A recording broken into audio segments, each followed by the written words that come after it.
주님의 기쁨이 되길 원합니다. 주님이 나의 기쁨 되어 주시옵소서. 하나님과 동행함이 무엇보다도 가장 행복한 것임을 알게 하여 주시고 하나님과 동거함이 얼마나 기쁜지 알아가는 우리 되게 하소서. 멀리 계신 하나님 아니라 참 가까이 계신 하나님인데 그 하나님과 등져 살지 말게 하시고 그 하나님과 같은 방향, 같은 곳을 보며 나아가게 하여 주시옵소서. 우리의 눈이 어두워 보지 못한다면 우리의 눈을 맑게 하여 주옵시고 우리가 힘이 없어 가지 못한다면 우리에게 힘을 허락하여 주시고 우리가 결단하지 못해 가지 못한다면 결단의 용기도 허락하여 주시사 주님 원하시는 그 바른 길, 그 옳은 길을 갈 수 있는 우리가 되게 하여 주시옵소서. 오늘도 감사합니다. 고마우신 예수님 이름으로 기도드립니다. 아멘, 아멘. 오늘은 에스겔 말씀 봅니다. 에스겔 37장 1절에서 5절이 됩니다.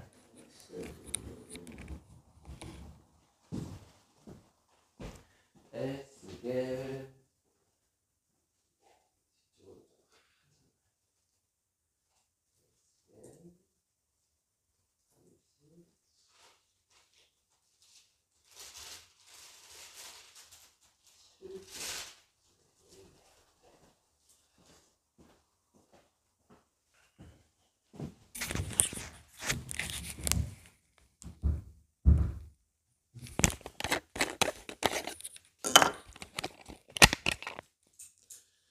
에스겔 37장이 되고요.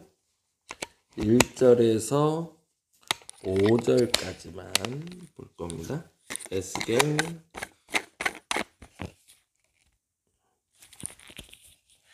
에스겔 37장 1절에서 5절 같이 읽겠습니다. 여호와께서 권능으로 내게 임재하시고 그의 영으로 나를 데리고 가서 골짜기 가운데 두셨는데 거기 뼈가 가득하더라. 나를 그 뼈 사방으로 지나가게 하시기로 본즉 그 골짜기 지면에 뼈가 심이 많고 아주 말랐더라. 그가 내게 이르시되 인자야 이 뼈들이 능히 살 수 있겠느냐 하시기로 내가 대답하되 주 여호와여 주께서 아시나이다. 또 내게 이르시되 너는 이 모든 뼈에게 대언하여 이르기를 너희 마른 뼈들아 여호와의 말씀을 들을지어다. 주 여호와께서 이 뼈들에게 이같이 말씀하시기를 내가 생기를 너희에게 들어가게 하리니 너희가 살아나리라. 아멘, 아멘. 지난주까지 에스겔이라는 사람이 어떻게 하나님을 만났고 그리고 어떻게 예언해 왔고 그래서 그 뿌리 안에서 끊임없이 자신의 민족의 회복에 대해서 이야기했다가 일방적으로 나의 민족, 나의 사람들만 생각하는 것이 아니라 깊어지다 보니 하나님의 인도하심을 알게 됐고 그래서 주변 국가들에게도 어떠한 일이 벌어질지에 대해서 알게 되어서 그 후에 에스겔은 그러면 나는 뭐 하면 돼요? 라고 물어보자 파수꾼으로 살면 된다. 하나님이 내게 보여주시는 것, 들려주시는 것, 그거 전달자로 사는 게 네 사명이다 라는 것을 33장에 알려주셔서 그래서 그 33장의 말씀처럼 에스겔은 파수꾼의 사명에 대해서 선포해 줍니다. 내가 본 것, 내가 들은 것, 내가 알고 있는 것을 사실 그대로 전달할 수 있는 사람이 되어야겠다. 그래서 그렇게 하다 보면 파수꾼은 사명을 다한 것이고 그것을 듣지 않으면 듣지 않은 사람 책임이지 전하지 않은 사람 책임은 아니다. 그러니 파수꾼으로서 나는 전하는 사람으로 살 것이며 만일에 그 누군가가 파수꾼이 돼서 내게 전달되는 이야기가 있다면 그것에 대해서 깨달은 대로 살아내야 된다라는 이야기를 지난주에 했으면 오늘은 이스라엘의 미래에 대한 이야기를 하고 있음을 보게 됩니다. 그게 37장부터 시작이 되는데요. 37장 1절에 보니 다음과 같이 되어 있습니다. 37장 1절 말씀 읽어봅니다. 여호와께서 권능으로 내게 임재하시고 그의 영으로 나를 데리고 가서 골짜기 가운데 두셨는데 거기 뼈가 가득하더라 라고 되어 있어요. 뼈가 가득하더라. 줄쳐 넣어볼까요? 이스라엘의 지금의 상황은 어떤가? 뼈가 가득한 것 같더라. 근데 그 뼈들이 어떤가? 2절 말씀 이렇게 되네요. 나를 그 뼈 사방으로 지나가게 하시기로 본즉 그 골짜기 지면의 뼈가 심이 많고 아주 말랐더라. 그냥 뼈만 가득한 줄 알았는데 가보니까 바짝 말랐대요. 생명이 없었다는 얘기죠. 그러자 3절에 하나님이 에스겔에게 이렇게 묻습니다. 그가 내게 이르시되 인자야 이 뼈들이 능히 살 수 있겠느냐 하시기로 내가 대답하되 주 여호와여 주께서 아시나이다. 정답을 얘기한 거죠. 거기다 줄쳐 놓을게요. 주 여호와여 주께서 아시나이다. 내 눈으로 봤을 땐 가득한 뼈는 바짝 말라서 살아나기 불가능할 것 같은데, 근데 내 입으로 내 입장에서 얘기한다면 이 뼈들이 살겠느냐라고 얘기하실 때 당연히 어떻게 삽니까? 못 살죠. 살 수 없네요 라고 말하는 게 정답인데 원래는. 근데 에스겔은 시선을 나에게 두지 않고 하나님께 둡니다. 그래서 내 시선으로 봤을 땐 죽었고 없어졌고 안 될 것 같은데 하나님의 시선으로 보니 죽은 것도 살릴 수 있고 마른 것도 소생케 할 수 있다는 걸 알았기 때문에 주께서 아시나이다 라는 대답을 하게 된 거죠. 저와 여러분의 시선이 그러기를 바랍니다. 하나님이 보라 하는 것을 볼 수 있기를 바랍니다. 그리고 하나님이 하시는 일에 대해서 분명한 믿음이 우리에게 있어야 될 겁니다. 그리고 나서 4절에 이렇게 얘기합니다. 또 내게 이르시되 너는 이 모든 뼈에게 대언하여 이르기를 너희 마른 뼈들아 여호와의 말씀을 들을지어다. 거기다 줄쳐놓을게요. 여호와의 말씀. 그러면 이 뼈들을 살릴 수 있는 힘은 어디에 있는가? 하나님의 말씀에 있다라는 거죠.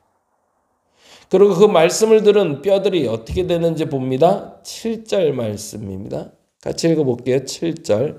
이에 내가 명령을 따라 대언하니 대언할 때에 소리가 나고 움직이며 이 뼈 저 뼈가 들어맞아 뼈들이 서로 연결되더라. 또 보니 그 뼈에 힘줄이 생기고 살이 오르며 그 위에 가죽이 덮이나 그 속에 생기는 없더라 라고 되어 있습니다. 살아있는 듯하나 살아있지 않다. 하나님의 말씀을 들으면 살아있게 만드는 원동력은 되지만 실질적으로 말씀을 듣는 것으로 살아나는 것이 아니라 말씀이 내 안에서 생명력을 가져야 살아난다는 얘기를 해주시는 거죠. 그래서 9절 말씀과 10절 말씀을 다시 한번 연결해서 이렇게 얘기해 줍니다. 9절. 또 내게 이르시되 인자야 너는 생기를 향하여 대언하라. 생기에게 대언하여 이르기를 주 여호와께서 이같이 말씀하시기를 생기야 사방에서부터 와서 이 죽임을 당한 자에게 불어서 살아나라 하라 하셨다 하라. 그랬더니 10절에 이에 내가 그 명령대로 대언하였더니 생기가 그들에게 들어가서 그들이 곧 살아나서 일어나 서는데 극히 큰 군대더라. 그가 본 마른 뼈들이 살아나서 생기가 돋아날 때까지 에스겔이 한 일은 뭔가요? 대언하는 일이죠. 파수꾼의 일만 감당하면 됐던 거죠. 그런 것 같아요. 우리가 할 일도 마찬가지입니다. 여기는 전도가 안 돼. 여기는 할 수 없어. 여기는 안 되는 곳이야. 내가 하는 일마다 족족해 안 돼 라고 말하고 싶을 때 하나님은 내게 말씀하십니다. 네가 지금 하는 일이 될 것 같은가? 너 그거 불가능하지 않겠냐? 라고 얘기할 때 우리는 하나님은 아시나이다. 하나님이 하면 가능합니다 라고 말할 수 있는 그 입을 가질 수 있어야 됩니다. 그리고 하나님이 하라는 말을 할 수 있어야 됩니다.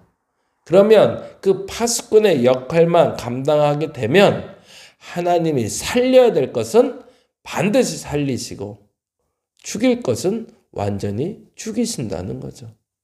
그 믿음이 저와 여러분에게 있어야 됩니다. 그게 믿음입니다. 그러면 어떻게 된다는 얘기일까요?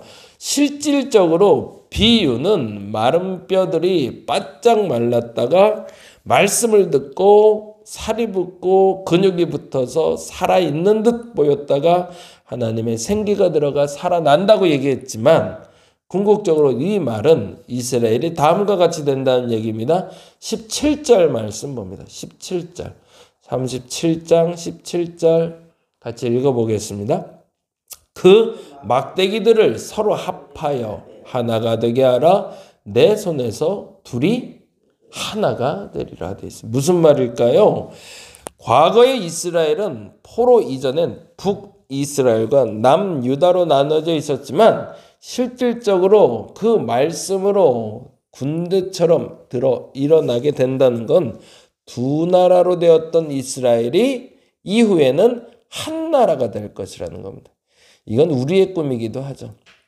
대한민국이 하나님의 말씀으로 생기가 들어가 살아나게 되면 남과 북으로 갈라진 나라가 하나가 될 겁니다. 그것을 믿음으로 받아들일 수 있어야 된다는 거고요. 두 번째 24절. 한 나라만 되는 게 중요한 게 아니라 이런 일이 벌어져야 되는 거죠. 24절입니다. 같이 읽어봅니다. 내 종 다윗이 그들의 왕이 되리니 그들 모두에게 한 목자가 있을 것이라. 그들이 내 규례를 준수하고 내 율례를 지켜 행하며 뭐예요? 다윗과 같은 한 목자가 일어나래. 그동안은 악한 왕이었는지 모르겠지만 하나님이 생기를 넣어서 살아나게 한 그 큰 군대를 다스리는 왕은 폭정을 행하는 왕이 아니라 바른 왕, 온전한 왕, 다윗과 같은 왕이 일어서게 될 것이다 라고 얘기하고 있고요. 마지막 26절에 너무 중요한 단어가 나오네요. 26절. 내가 그들과 화평의 언약을 세워서 영원한 언약이 되게 하고 또 그들을 견고하고 변성하게 하여 내 성소를 그 가운데 세워서 영원히 이르게 할 거래요. 하나님의 성전이 성전다워진다는 얘기죠. 마른 뼈 환성은 사실은 이스라엘의 회복을 얘기하고 있는데 그 회복이란 둘로 가났던 나라가 하나가 될 것이며 악한 왕들이 떠나고 바른 왕이 설 것이며 새로운 성전이 회복이 될 것이다 라는 믿음의 선포였던 거죠. 그러니 우리는 38장으로 가보죠. 38장 16절 38장 16절 같이 읽어봅니다. 38장 16절. 구름이 땅을 덮음같이 내 백성 이스라엘을 치러 오리라. 고가 끝날에 내가 너를 이끌어다가 내 땅을 치게 하리니 이는 내가 너로 말미암아 이방 사람의 눈앞에서 내 거룩함을 나타내어 그들이 다 나를 알게 하려 함이라 라고 이야기하며 세상 두려워할 거 없다. 구름이 땅을 덮음같이 너를 공격하는 사람들이 올지라도 하나님은 내 거룩함을 나타낼 것이다 라고 선포해 주니 세상 두려워하지 말라고 38장이 얘기합니다. 오늘은 39장까지 읽는다는데 그러면 모든 주권이 하나님께 있어 하나님은 결국에는 세상의 모든 악한 것들이 혹은 나를 공격하는 것들이 구름이 땅을 덮음같이 공격해 올지라도 당신의 거룩함을 드러낼 테니 염려하거나 걱정하지 말라고 하시며 마지막에 그 일은 이렇게 될 것이라고 선포해 주는 게 39장이 됩니다. 39장 7절 말씀 보죠. 39장 7절 읽어봅니다. 39. 내가 내 거룩한 이름을 내 백성 이스라엘 가운데 알게 하여 다시는 내 거룩한 이름을 더럽히지 아니하리니 내가 여호와 곧 이스라엘의 거룩한 자인 줄을 민족들이 알리라 하라. 결국엔 그로 말미암아 하나님의 거룩을 드러냈을 거라고 얘기하십니다. 저와 여러분의 오늘 한날이 되시길 간절히 바랍니다. 안 된다, 아예 못한다, 안 될 것 같은데, 불가능한데 라고 여겨졌다 라고 했을 때 그 말을 2% 잡고 뱉는 사람들이 아니라 안 될 것 같아도 불가능해 보여도 하나님이 물으시면 하나님이 아시나이다 라고 말할 수 있는 저와 여러분 되시기 바랍니다. 그래서 세상이 두려워할 필요 없고 결국에 하나님의 주권 안에 있어서 그 어떤 어려움이 와도 하나님은 반드시 그 거룩함을 드러내실 것이며 그 거룩함으로 말미암아 영광 받으실 것임을 믿음으로 선포하시고 그 거룩함을 드러내는 저와 여러분 되시기를 간절히 바랍니다. 기도하겠습니다. 세상 어렵다고 얘기하죠. 안 된다고 얘기하고 불가능하다고 얘기할 때도 있습니다. 그건 안 되는 일이야. 그건 할 수 없어. 너는 그거 안 돼. 라고 얘기할 때도 우리는 그 소리에 귀담아 듣는 것이 아니라 하나님 소리를 귀담아 듣게 하소서. 하나님이 된다면 되는 겁니다. 하나님이 할 수 있다면 할 수 있습니다. 그게 어려운 게 아니고 힘든 것도 아닙니다.